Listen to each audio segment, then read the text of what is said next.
How to add your position on your LinkedIn profile. Hello guys, in today's video I'm gonna show you how to add your position on your LinkedIn profile easy and fast. So what you have to do is go to linkedin.com and log into your account, and now click on your profile right here, and it will take you to this page. Now right here you choose add profile section. Right here, click on it,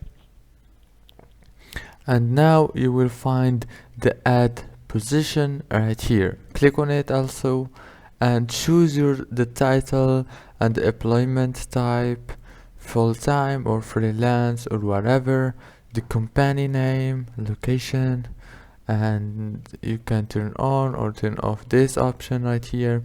And after you fill all these informations, just click save and everything will be saved. If this video was helpful, please don't forget to like and subscribe, and thank you so much for watching this video until the end.